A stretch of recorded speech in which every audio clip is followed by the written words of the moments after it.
ഇന്നത്തെ മന്ത്രിസഭാ യോഗം ഗവർണറുടെ നയപ്രഖ്യാപന പ്രസംഗത്തിനുള്ള അംഗീകാരം നൽകി.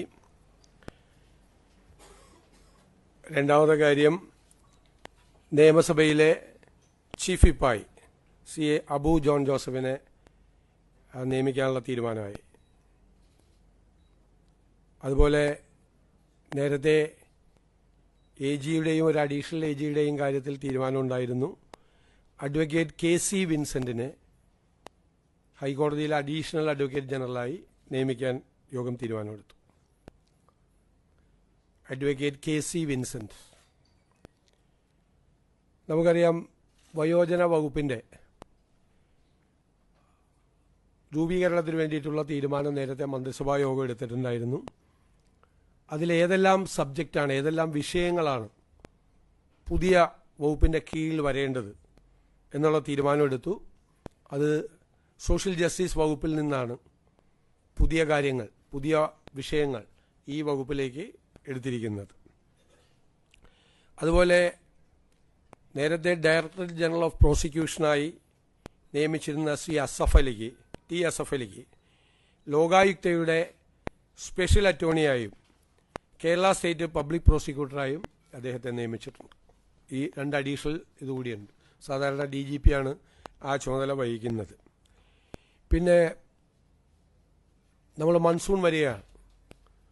മഴക്കാലത്തിന് മുമ്പ് ചെയ്യേണ്ട കാര്യങ്ങളെക്കുറിച്ചുള്ള പണമൊക്കെ ജില്ലകളിലേക്ക് അയച്ചു കൊടുത്തിട്ടുണ്ടെങ്കിലും ബന്ധപ്പെട്ട മന്ത്രിമാരും ഉദ്യോഗസ്ഥരും ഉൾപ്പെടെ ജില്ലാ കളക്ടർമാരുടെ യോഗം ബുധനാഴ്ച രാവിലെ ഓൺലൈനായി 10 മണിക്ക് ചേരാൻ തീരുമാനിച്ചിട്ടുണ്ട്. ഇത്രയും തീരുമാനങ്ങളാണ് എടുത്തിരിക്കുന്നത്. മറ്റു കാര്യങ്ങളെല്ലാം അനൌദ്യോഗികമായി ചർച്ച ചെയ്ത കാര്യങ്ങളാണ്. ഈ തീരുമാനങ്ങളാണ് നടക്കുന്നത്. ഏറ്റവും പ്രധാനമായിട്ടൊരു അവധി ദിവസങ്ങളായതുകൊണ്ടാണ് വളരെ മുൻപ് ക്യാബിനറ്റ് കൂടി ഗവർണർക്കുള്ള പ്രസംഗത്തിന്റെ അംഗീകാരം കൊടുക്കാൻ വേണ്ടിയിട്ടുള്ള സ്പെഷ്യൽ ക്യാബിനറ്റായിട്ടാണ് ഇന്ന് ചേർന്നത്.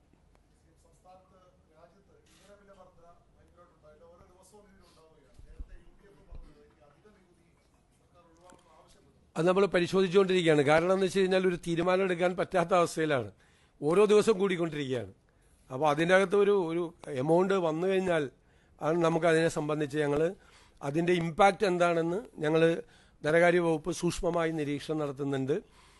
നികുതി വരുമാനം എത്രയാണ് ഉണ്ടാകുന്നത്, സാധാരണക്കാരന് എത്ര രൂപയാണ് അതിൻ്റെ അകത്ത് ബുദ്ധിമുട്ടുണ്ടാകുന്നത് എന്ന് ഞങ്ങൾ പരിശോധിച്ചുകൊണ്ടിരിക്കുന്നുണ്ട് ഓരോ കൂട്ടലിലും. പക്ഷേ ഇത് എല്ലാ ദിവസവും വന്നുകൊണ്ടിരിക്കുകയാണ്. അതുകൊണ്ട് ഒരു കൃത്യമായ അതിനൊരു തീരുമാനം, അവസാന തീരുമാനം വന്നു കഴിഞ്ഞാൽ മാത്രമേ നമുക്കും തീരുമാനം എടുക്കാൻ പറ്റുള്ളൂ. അല്ലെങ്കിൽ നമ്മളും തീരുമാനം എല്ലാ ദിവസവും ഇതുപോലെ ഓരോ ദിവസവും ചെയ്യുന്നത് കൊണ്ട് ചെയ്യേണ്ടി വരും. അത് ഞങ്ങളുടെ പരിശോധനയിലാണ് തീർച്ചയായിട്ടും.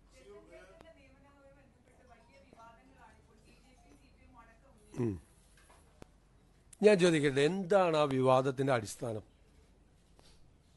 അദ്ദേഹം സംസ്ഥാന സർവീസിലുള്ള ആളാണ്, അല്ലേ? ഓൾ ഇന്ത്യ സർവീസിലുള്ള സംസ്ഥാനത്തെ ഒരു ഉദ്യോഗസ്ഥനാണ്. എങ്ങനെയാണ് ചീഫ് ഇലക്ടറൽ ഓഫീസറെ നിയമിക്കുന്നത്? ഗവൺമെന്റ് കൊടുക്കുന്ന പാനൽ, സംസ്ഥാന ഗവൺമെന്റ് കൊടുക്കുന്ന പാനലിൽ നിന്നും ചീഫ് ഇലക്ഷൻ കമ്മീഷണർ അദ്ദേഹത്തെ നിയമിക്കും. എന്തിനാണ്? ഇലക്ഷൻ നടത്തുന്നതിന് വേണ്ടിയിട്ട്. ഇലക്ഷൻ നടത്തി കഴിഞ്ഞാൽ അതിന്റെ ജോലി തീർന്നു. സാധാരണ എന്താ ചെയ്യുന്നത്? അതിനുശേഷം പിന്നെ അതോടുകൂടി ഔദ്യോഗിക ജീവിതം അവസാനിപ്പിക്കുകയാണ്. ചീഫ് ഇലക്ടറൽ ഓഫീസറുടെ ഔദ്യോഗിക ജീവിതം പിറ്റേ ദിവസം റിട്ടയർ ചെയ്യുവാണ്. ഇത് എന്താണ് ഇവിടെ നടക്കുന്ന ചർച്ച? ശ്രീമതി നളിനി നെറ്റോ ചീഫ് ഇലക്ടറൽ ഓഫീസറായിരുന്നു. അതിനുശേഷം എവിടേക്കാണ് പോയത്? ഹോമിലേക്ക് പോയി, അല്ലേ? പിന്നെ ചീഫ് സെക്രട്ടറി ആയി, പിന്നെ മുഖ്യമന്ത്രിയുടെ ഓഫീസിലേക്ക് വന്നു. ഇതിനു മുമ്പിരുന്ന എല്ലാവരും അവരുടെ ഔദ്യോഗിക കാര്യം കഴിഞ്ഞു കഴിഞ്ഞു. ഇതിപ്പോ ചീഫ് ഇലക്ഷൻ കമ്മീഷണറെ അറിയിച്ചിട്ടുണ്ട് വേറൊരു ജോലിയിലേക്ക് ജോയിൻ ചെയ്യുകയാണെന്ന്. ബംഗാളുമായിട്ടാണ് താരതമ്യപ്പെടുത്തുന്നത്. ബംഗാളിലെ വിഷയം എന്താ? ബംഗാളിൽ തൃണമൂൽ കോൺഗ്രസും ഇന്ത്യൻ നാഷണൽ കോൺഗ്രസും CPM-ഉം ഗുരുതരമായ ആരോപണമാണ് അവിടുത്തെ ചീഫ് ഇലക്ടറൽ ഓഫീസർക്കെതിരായിട്ട് ഉന്നയിച്ചത്. എന്താ ഗുരുതരമായ ആരോപണം? വ്യാപകമായ തോതിൽ SIR-ൽ നിന്ന് വോട്ടുകൾ നീക്കം ചെയ്തു എന്നാണ് ആരോപണം. ഗുരുതരമായ ആരോപണം, രാഷ്ട്രീയ ആരോപണമായിരുന്നു. അങ്ങനത്തെ ഒരു കംപ്ലൈന്റ് ഇവിടുത്തെ ചീഫ് ഇലക്ടറൽ ഓഫീസറെ കുറിച്ച് ആർക്കെങ്കിലും ഉണ്ടായിരുന്നോ? ഇപ്പോൾ പറയുന്ന BJPക്ക് ഉണ്ടായിരുന്നോ? CPM-നുണ്ടായിരുന്നോ? അദ്ദേഹത്തെ പ്രപ്പോസ് ചെയ്തത് ഗവൺമെന്റാണ്, അന്നത്തെ ഗവൺമെന്റാണ്. CPM നേതൃത്വം കൊടുത്ത ഗവൺമെന്റാണ് അദ്ദേഹത്തെ പ്രപ്പോസ് ചെയ്തത്. അതിലെന്താ അവിടുത്തെ ഇവിടെ ആകെ കംപ്ലൈന്റ് പറഞ്ഞത് പ്രതിപക്ഷ നേതാവിന്റെ ഓഫീസിൽ നിന്നാണ്.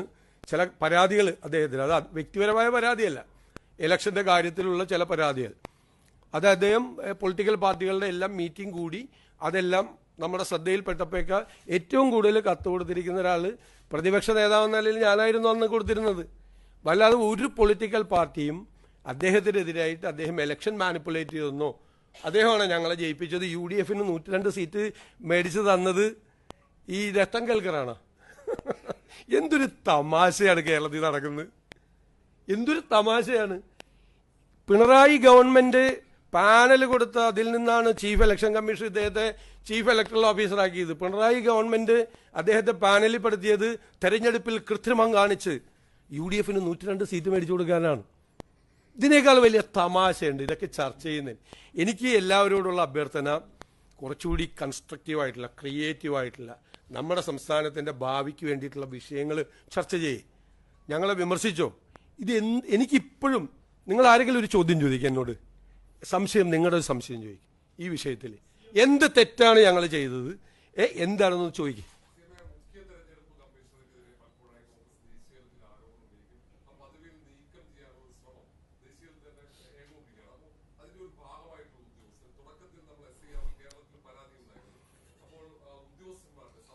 ആരുടെ പരാതി ഉണ്ടായിരുന്നു? ആരുടെ പരാതി? ചീഫ് ഇലക്ടറൽ ഓഫീസറുടെ പരാതി. ഇവിടെ SIRനെ കുറിച്ച് ഒരു കംപ്ലൈന്റ് വന്നിട്ടില്ല. ഇവിടുത്തെ ഏറ്റവും വലിയ പ്രതിപക്ഷം നമ്മളല്ലേ, BJP പ്രതിപക്ഷത്തിരുന്നിരുന്നതാണ്. അവരാരെങ്കിലും ഈ ചീഫ് ഇലക്ടറൽ ഓഫീസറെ കുറിച്ചോ അദ്ദേഹത്തിന്റെ നടപടിക്രമങ്ങളെ കുറിച്ചൊരു കംപ്ലൈന്റ് പറഞ്ഞിട്ടുണ്ടോ? ഭരണകക്ഷി നിയമിച്ചാണ്, അന്നത്തെ ഭരണകക്ഷി പിണറായി സർക്കാരിന്റെ പ്രപ്പോസലാണ് ചീഫ് ഇലക്ഷൻ കമ്മീഷൻ വെച്ചിട്ട് അദ്ദേഹത്തെ അംഗീകരിച്ച്. CPM അദ്ദേഹത്തെക്കുറിച്ച് പരാതി പറഞ്ഞിട്ടുണ്ടോ? പ്രതിപക്ഷമായ ഞങ്ങളല്ലേ പറയേണ്ടത്. ഞാനാണ് ഏറ്റവും കൂടുതൽ കത്തുകൾ അദ്ദേഹത്തെ അയച്ചത്. അതെല്ലാം അല്ലല്ലേ, വെയിറ്റ്, ഇത് പറ, ഇതല്ലേ ചോദ്യം. അപ്പൊ അതുകൊണ്ട് ഈ ചീഫ് ഇലക്ടറൽ ഓഫീസർ ഒരിടത്ത് അതേ എഫിഷ്യന്റ് ആയിട്ടുള്ള ഒരു ഓഫീസറാണ്. അതുകൊണ്ടാണ് ഞാൻ എൻ്റെ ഓഫീസിൽ വെച്ചത്. അദ്ദേഹം നല്ല ട്രാക്ക് റെക്കോർഡുള്ള വിവിധ വകുപ്പുകൾ, അദ്ദേഹം മുഖ്യമന്ത്രിയുടെ കീഴിൽ പ്രവർത്തിച്ചിട്ടുണ്ട്. അന്നത്തെ മുഖ്യമന്ത്രിയുടെ കീഴിൽ അല്ലേ, സെക്രട്ടറി IT ആയിട്ടുണ്ട്, സെക്രട്ടറി എൻവയോൺമെന്റ് ആയിട്ടുണ്ട്, secretary planning and economic affairs ആയിട്ട് മുഖ്യമന്ത്രിയായിരുന്ന പിണറായി വിജയന്റെ കീഴിൽ അദ്ദേഹത്തിന്റെ വകുപ്പിൽ പ്രവർത്തിച്ചിട്ടുണ്ട്. സെക്രട്ടറി ടാക്സസ് ആയിട്ടും GST കമ്മീഷണറായിട്ടും അന്നത്തെ ധനകാര്യമന്ത്രിയുടെ കീഴിൽ പ്രവർത്തിച്ചിട്ടുണ്ട്. ആ എക്സ്പീരിയൻസ് കൂടി വേണ്ടേ? ഞാൻ ധനകാര്യ വകുപ്പ് കൂടി കൈകാര്യം ചെയ്യുമല്ലേ. ടാക്സസ് കമ്മീഷണറും സെക്രട്ടറി ടാക്സസും ആയിരുന്നു അദ്ദേഹം. എന്തായി പറയുന്നത്? വേറെ ഇങ്ങനത്തെ തമാശകൾ ഞാൻ ഇതിന് ഈ അടുത്ത ജയിച്ചതിന് ശേഷം ആദ്യം കേൾക്കുന്ന തമാശയാണിത്. ഭയങ്കര തമാശയാണ്, ഭയങ്കര ചർച്ച. എന്താണെന്നൊരു പിടിയിട്ടുണ്ട് ഇത്.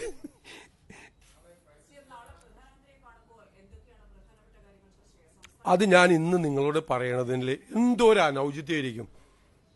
ആ പ്രധാനമന്ത്രിയെ കാണാൻ പോണ കാര്യം ഞാൻ നിങ്ങളോട് ഇവിടെ പറഞ്ഞിട്ട് പോവാന്ന് പറഞ്ഞു കഴിഞ്ഞാൽ ഭയങ്കര ചോദ്യം കേട്ടാ.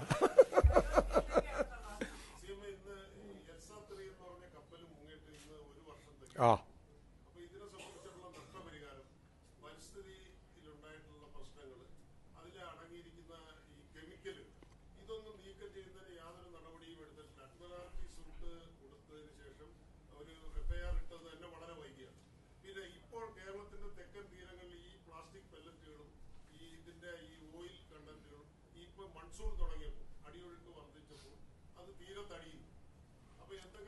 ഇറ്റ്സ് വളരെ സീരിയസ് ആയിട്ടുള്ള ഒരു ചോദ്യമാണ്, വളരെ റെലവന്റ് ആയിട്ടുള്ള ഒരു ചോദ്യമാണ്. അത് നമ്മൾ തന്നെ ആരോപണവും ആക്ഷേപവും ഉന്നയിച്ചിട്ടുള്ള പ്രശ്നമാണ്. ഒരുപാട് പാരിസ്ഥിതിക പ്രശ്നങ്ങൾ വന്നിട്ടുണ്ട്, ഒരുപാട് മത്സ്യത്തൊഴിലാളികൾക്ക് നഷ്ടങ്ങളുണ്ടായിട്ടുണ്ട്, നമ്മുടെ പാരിസ്ഥിതികമായിട്ട് ഒരുപാട് ആഘാതം നമ്മളെ ഏൽപ്പിച്ചിട്ടുണ്ട്. അതുകൊണ്ട് അതിനെ തുടർന്ന് അന്നത്തെ ഗവൺമെന്റ് സ്വീകരിച്ച നടപടികൾ മുഴുവൻ ഉറപ്പായി പരിശോധിച്ച് വേണ്ടി വന്നാൽ അഡ്മിറാൽറ്റി സൂട്ട് അമെൻഡ് ചെയ്ത് ഇപ്പോൾ ഫയൽ ചെയ്തേക്കുന്ന അഡ്മിറാൽറ്റി സൂട്ട് അത് തന്നെ അന്നത്തെ പ്രതിപക്ഷത്തിന്റെ കൂടെ സമ്മർദ്ദം കൊണ്ടാണ് ഈ അഡ്മിറാൽറ്റി സൂട്ട് തന്നെ ഫയൽ ചെയ്ത്. മടിയായിരുന്നു ചെയ്യാൻ വേണ്ടിയിട്ട്, എന്താണെന്ന് എനിക്കിപ്പോഴും അറിയില്ല. അതൊന്നുകൂടി ഗൗരവമായി പരിശോധിച്ച് ഇപ്പോൾ ഉണ്ടായിരിക്കുന്ന ഈ പാരിസ്ഥിതിക ദുരന്തങ്ങൾ കൂടി അതിനകത്ത് ആ സൂട്ട് പരിശോധിച്ച സൂട്ടിലില്ലെങ്കിൽ ആ സൂട്ട് അനുമതിയോടുകൂടി കൺസേൺഡ് ആയിട്ടുള്ള അതോറിറ്റിയുടെ അനുമതിയോടുകൂടി അതുകൂടി അമെൻഡ് ചെയ്ത് വളരെ ഗൗരവത്തോടുകൂടി ആ വിഷയം കൈകാര്യം ചെയ്യും.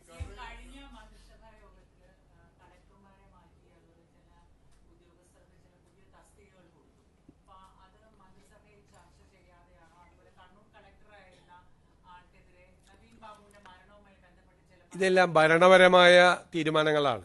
ഇതിൻ്റെ അകത്ത് ആദ്യം എടുത്തിരിക്കുന്നത് കളക്ടർമാരുടെ ഡ്യൂ വന്നു. ഇപ്പോൾ ഓഫീസേഴ്സ് എല്ലാം റെഡിയാവുന്നേ ഉള്ളൂ. അപ്പോൾ ആ കളക്ടർമാരെ നിയമിക്കാൻ പറഞ്ഞു. സീനിയോറിറ്റി അനുസരിച്ചിട്ടാണ് നിയമിക്കാൻ പറഞ്ഞത്. ബാക്കിയുള്ള സ്ഥലത്ത് ഈ കളക്ടർ സ്ഥാനത്ത് മാറുന്ന ആളുകൾക്ക് പല സ്ഥലങ്ങളും കൊടുത്തു. ഉദ്യോഗസ്ഥന്മാരുടെ ഡിപ്ലോയ്മെൻ്റ് ആയിട്ടില്ല. കാരണം എന്ന് വെച്ച് കഴിഞ്ഞാൽ ഈ വകുപ്പുകൾ വെച്ചതിനെ റാഷണലൈസ് ചെയ്യണം. ഓരോ മന്ത്രിമാർക്കും ഇപ്പം 3-4 സെക്രട്ടറിമാരുണ്ട്. എൻ്റെ വകുപ്പുകൾ തന്നെ ഏകദേശം 8-9 സെക്രട്ടറിമാരുണ്ട്. അങ്ങനെ ഭരിക്കാൻ പറ്റില്ല.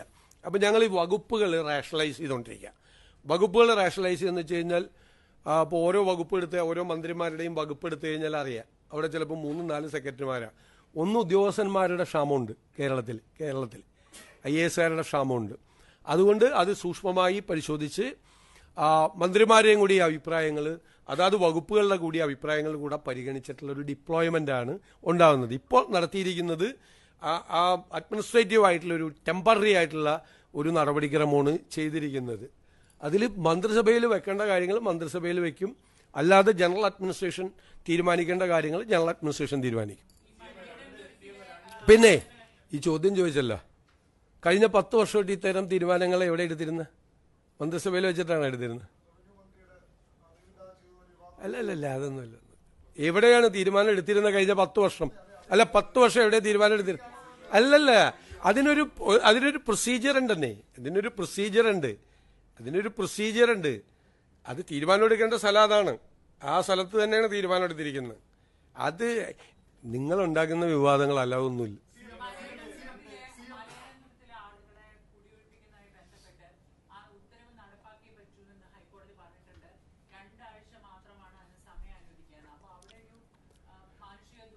തീർച്ചയായിട്ടും നല്ല ചോദ്യം. അതിൻ്റെ അകത്ത് ഏറ്റവും രസകരമായിട്ടുള്ള കാര്യം അവിടെ ഒരു സമരം ഇപ്പം നടക്കുന്നുണ്ട്. ഞാൻ ഞെട്ടിപ്പോയി ആ സമരം കണ്ടിട്ട്.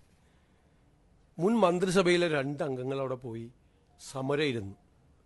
ഈ സംഭവം നടക്കുന്നത് ഞങ്ങൾ സത്യപ്രതിജ്ഞയുടെ അടുത്ത ദിവസമല്ലേ അല്ലേ? അത് 15ാമത്തെ പോക്കാണ് അവർ റിക്കവറി നടത്താൻ വേണ്ടിയിട്ട് പോകുന്നത്, ജപ്തി ചെയ്യാൻ വേണ്ടിയിട്ട് പോകുന്നത്. ജപ്തിയല്ല, അവരെ അവിടുന്ന് ഒഴിപ്പിക്കാൻ വേണ്ടി, എവിക്ഷന് വേണ്ടി പോകുന്നത്.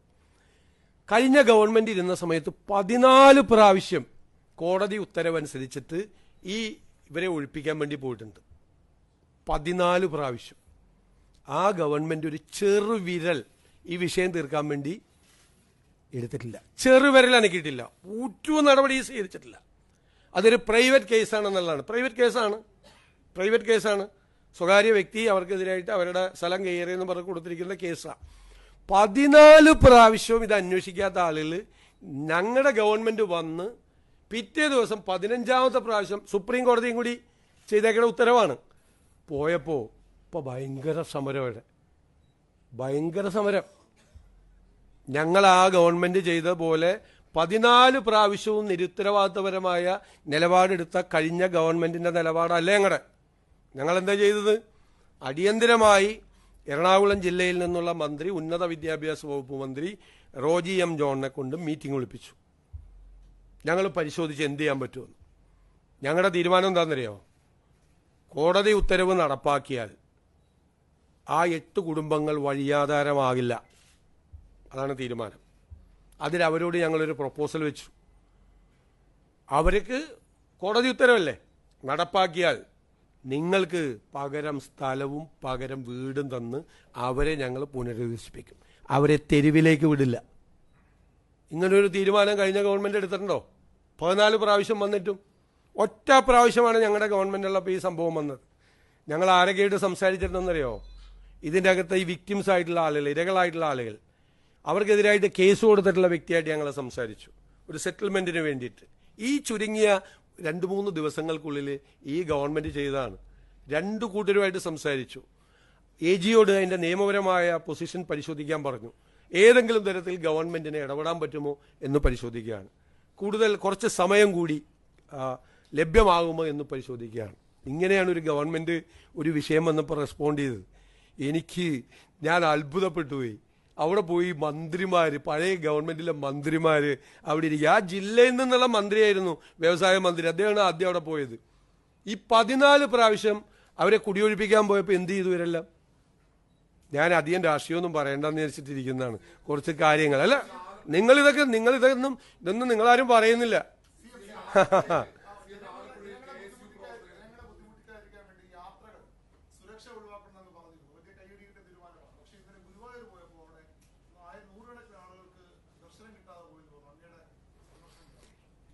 ഈ ഗുരുവായൂര് അങ്ങനെ ഒരു സംഭവം ഉണ്ടായിട്ടില്ല.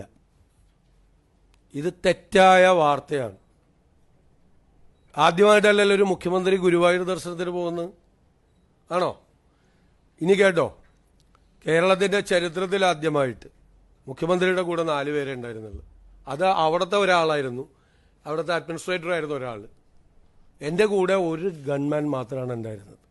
പിന്നെ അവിടെ ഉണ്ടായിരുന്ന, സാധാരണ ഞാൻ ഗുരുവായൂരിൽ ദർശനം നടത്താൻ പോകുമ്പോൾ എൻ്റെ കൂടെയുള്ള ആൾ 4 പേര്. ഇനി ഞായറാഴ്ച അവിടെ VIP ദർശനം ഇല്ല. ടിക്കറ്റ് എടുത്തിട്ട് കയറണം, 1000 രൂപയുടെ ടിക്കറ്റ്. ഞാൻ 1000 രൂപയുടെ ടിക്കറ്റ് എടുത്തിട്ടാണ് ദർശനം നടത്തിയത്, കേട്ടോളാം. അവിടെ ചെല്ലുമ്പോൾ ശിവേലി നടക്കുകയാണ്. ശിവേലി നടക്കുമ്പോൾ നമ്മളതിൻ്റെ മുമ്പിൽ നിന്നു. അത് കയറിക്കഴിഞ്ഞപ്പോൾ നമ്മളതിൻ്റെ മുമ്പിൽ പോയി തൊഴുതു. ഞാൻ ഉപദൈവങ്ങളെ ദർശിക്കാൻ വേണ്ടി പോയപ്പോൾ മുമ്പിൽ ഗുരുവായൂർ ദേവസ്വത്തിൻ്റെ ഒരു സെക്യൂരിറ്റി ഗാർഡ് വന്നു സ്റ്റോപ്പ് ചെയ്തെല്ലാവരും. അപ്പോൾ ഞാൻ പറഞ്ഞു സ്റ്റോപ്പ് ചെയ്യാൻ പറ്റില്ല, ഞാൻ തൊഴുന്നത് ഒരാൾക്ക് വേറൊരു തൊഴാൻ വന്ന ആൾക്ക് തടസ്സമാവില്ല എന്ന് പറഞ്ഞു. ഞാൻ അതിൻ്റെ സൈഡിൽ നിന്ന് തൊഴുകയും ആളുകൾ അതിൻ്റെ മുമ്പിലൂടെ തൊഴുത് നീങ്ങുകയും ചെയ്തു. ഇതാണ് സ്ഥിതി. ഇത് കള്ളക്കഥയാണ്, കള്ളക്കഥയാണ്. ഇതൊക്കെ ഉണ്ടാക്കുവാണ് തമാശ. അവിടെ എല്ലാ ആളുകൾ വന്ന് എന്നോട് പറഞ്ഞു, സാറേ എപ്പോഴും ഇങ്ങനെയായിരിക്കണം, ഇതാണ് ഭംഗി. ഞങ്ങൾ പോലും അത്ഭുതപ്പെട്ടു. ഞങ്ങളുടെ തൊട്ടടുത്ത് വന്നിരുന്ന് ഒരു അകൽച്ചയില്ലാതെ വന്ന് ചെയ്തു വന്ന്. ഒരാൾക്ക് തടസ്സം അവിടെ ഉണ്ടായിട്ടില്ല, ഒരാൾക്ക്. ടിക്കറ്റ് എടുത്തിട്ടാണ് കയറിയത്. എനിക്കറിയാലോ ഇതൊക്കെ വിവാദമാവുമെന്ന്. ഞാൻ അമ്പലത്തിൽ പോരുന്ന കൂടി പറയരുത് ദയവ് ചെയ്ത്.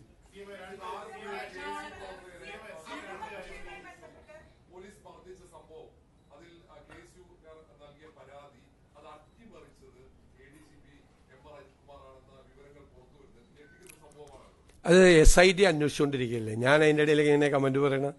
SIT അന്വേഷിച്ച് SITയുടെ റിപ്പോർട്ട് തരട്ടെ. ഇതൊക്കെ നിങ്ങൾ വന്ന വാർത്തയിൽ നമുക്ക് പ്രതികരിക്കാൻ പറ്റും. SIT ഗവൺമെന്റ് മുമ്പാകെ റിപ്പോർട്ട് തരട്ടെ. റിപ്പോർട്ട് തരുമ്പോൾ അത് പരിശോധിക്കാം.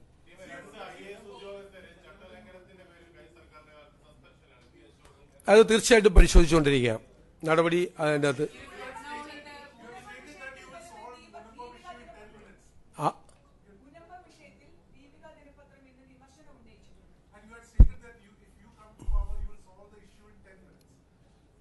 ഇപ്പൊ എന്താ സംഭവം നടന്നത്? ഇപ്പൊ ഒരു സംഭവം നടന്ന് നിങ്ങൾ ശ്രദ്ധിച്ച? കഴിഞ്ഞ ഗവൺമെന്റിന്റെ കാലത്ത് ഒരു തീരുമാനമെടുത്ത് പോണ പോക്കിൽ മുനമ്പം ഞാനൊരു വാചകം പറഞ്ഞിട്ടുണ്ടായിരുന്നു. അവിടെ 2 മതവിഭാഗങ്ങളെ ശത്രുക്കളാക്കാൻ വേണ്ടി നടത്തുന്ന ഒരു ശ്രമമാണ് അവിടെ നടന്നത്. അതിന് അന്നത്തെ സർക്കാർ കൂട്ടുനിന്നു പറഞ്ഞില്ലേ? ഇവരെല്ലാവരും അവിടെ ചെന്ന് പറഞ്ഞെന്താ, ഞങ്ങൾ നിങ്ങളെ കുടിയൊഴിപ്പിക്കില്ല അല്ലേ? ഇപ്പൊ പോണ പോക്കിൽ വഖഫ് ബോർഡ് ചെയ്തതെന്താ? ഏത് വഖഫ് ബോർഡാ? ഞങ്ങൾ വെച്ചിട്ടില്ലല്ലോ വഖഫ് ബോർഡ്. കഴിഞ്ഞ ഗവൺമെന്റിന്റെ കീഴിലുള്ള പൊളിറ്റിക്കൽ അപ്പോയിന്റ്മെന്റ് ആയിട്ടുള്ള വഖഫ് ബോർഡ് പോണ പോക്കിൽ ഇത് പോർട്ടലിൽ രജിസ്റ്റർ ചെയ്തിട്ട് പോയി.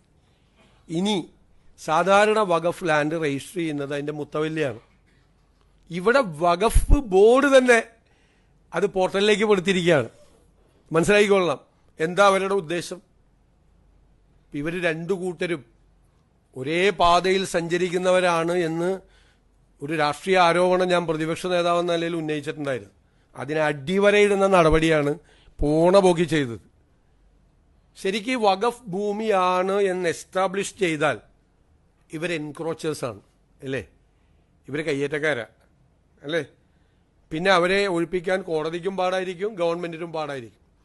അപ്പോൾ വരാൻ പോകുന്ന ഗവൺമെന്റിന് ഒരു 8ന്റെ പണി കൊടുത്തിട്ടാണ് ഇവരങ്ങ് പോയത്, വഖഫ് ബോർഡ് പോയത്. എന്താണ് പൊളിറ്റിക്കൽ അപ്പോയിന്റ്മെന്റ് ആയിട്ടില്ല ആ വഖഫ് ബോർഡ് പോണ പോക്കിൽ ഇപ്പം എന്താണ് തീരുമാനം? വരാൻ പോകുന്ന ഗവൺമെന്റിന് അതിന്റെ തീരുമാനം എടുക്കാനുള്ള അനുമതി കൊടുക്കണ്ടേ?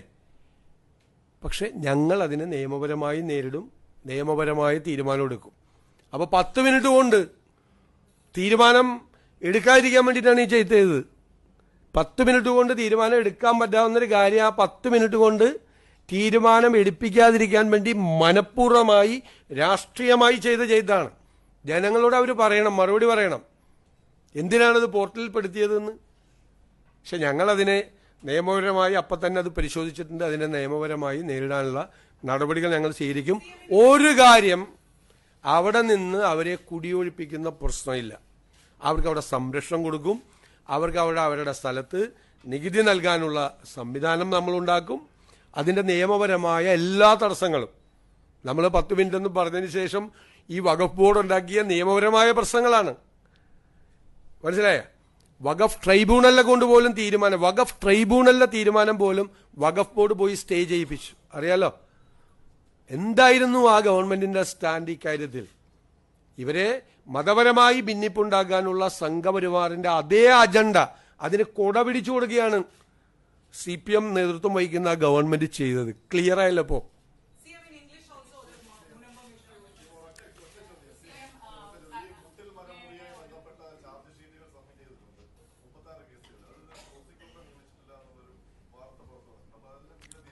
അല്ലല്ല, അതെല്ലാം പരിശോധിക്കും. അതൊക്കെ ഭരണപരമായ കാര്യങ്ങളാണ്, പരിശോധിക്കും. അത് വന്നു കഴിഞ്ഞാൽ പ്രോസിക്യൂട്ടറെ നിയമിക്കും.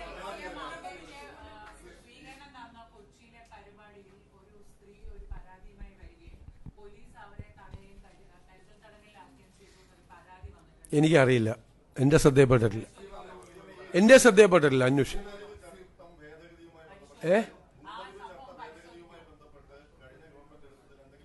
ഏതാണ്?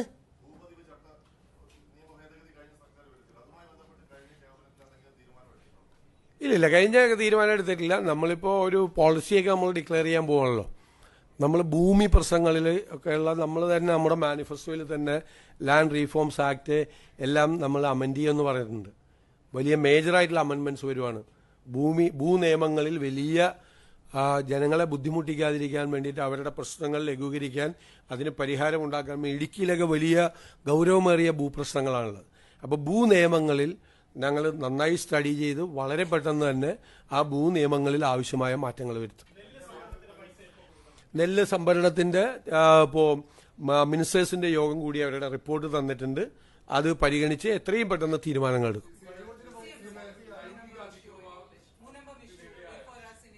തീർച്ചയായിട്ടും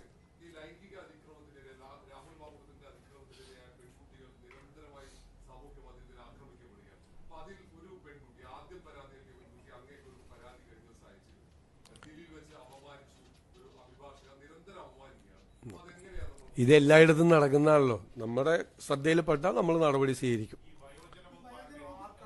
അല്ലല്ല, അതൊക്കെ വരട്ടെ. ഇപ്പൊ എന്തായാലും മുഖ്യമന്ത്രിയുടെ അടുത്താണ്. ജൂൺ 15 തുടങ്ങും. അതിനു മുമ്പ് പ്രഖ്യാപിക്കുമെന്ന് പറഞ്ഞില്ലേ? ടെൻഷനായ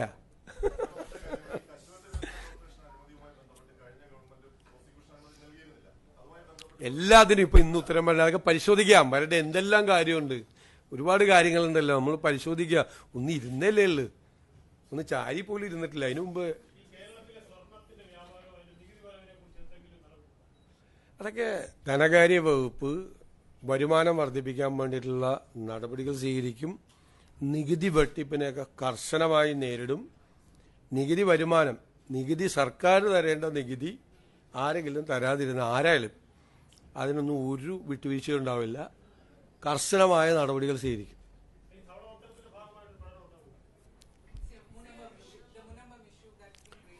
Munambam, now the Waqf board, which was under the last government, previous government, they have taken a decision to register that Munambam controversial land in the Waqf portal.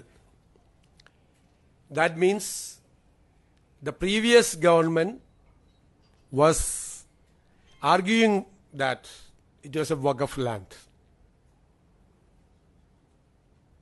But all the ministers in the last government, they went to Munambam and they offered the agitators, those who were agitating there, they offered them that you would not be evicted from that place. But unfortunately, the Sangha Parivar has been planning to make a divide between two religions. The previous government's action was indirect.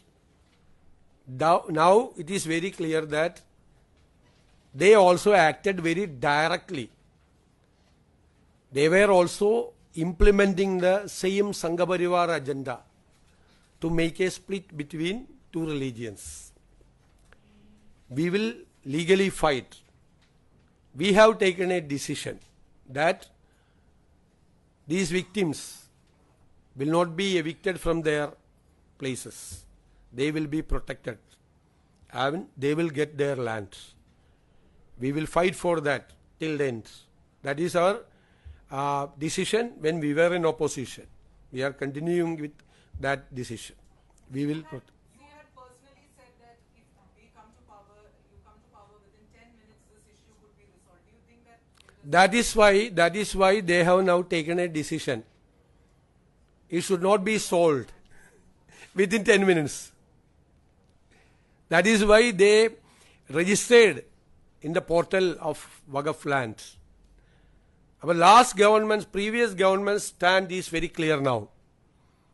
They are saying that this is Waqf land. If it is Waqf land, all these poor victims will be the encroachers. That is their position. We will solve it. You have stated that this is a political appointment. Do you have the power to dismantle the existing Waqf board? Definitely we will examine and we will do necessary actions. Okay? See, as far as the Ratan Kelkar's appointment, there have been several allegations. Pardon?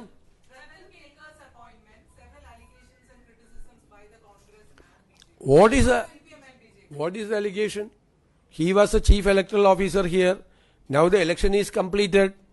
He has to come back to the state service after the work of chief electoral officer. He should be retired. What you are saying? The retirement, voluntary retirement, after the job of chief electoral officer? No. He has to come back to the service. He came back to the service. He is a very good officer, very efficient officer. And I am looking after this finance also. He was the former expenditure secretary and GST commissioner. I need him. So I appointed him in my office. What is the irregularity? What is the violation of the rules of procedure? Nothing happened. In Bengal, the Congress, CPM and Trinamool Congress made allegation against the chief electoral officer that he manipulated the electoral roll, that he deleted huge number of voters from the electoral roll. There was no such allegation in Kerala against the chief electoral officer by BJP. No allegation. CPM, they have not made any allegation. Then why it is a controversy? Nothing. He has to come back to the All India service and the state cadre. He is working with us. He is the part of the government. All officers are part of the government. He has to work as a part of the office. He is the person behind our victory. See, the CPM is saying that we got 102 seats out of 140 seats. He is the person behind that. Then why Ratan Kelkar was proposed by the previous government? They submitted the panel to the chief election commissioner. His name was in the panel. That is why the election commissioner appointed him as the chief electoral officer. Then what is the irregularity? Nothing. No violation of rules of procedure, nothing. Now his job is completed. He has to come back. That is happening here. Okay.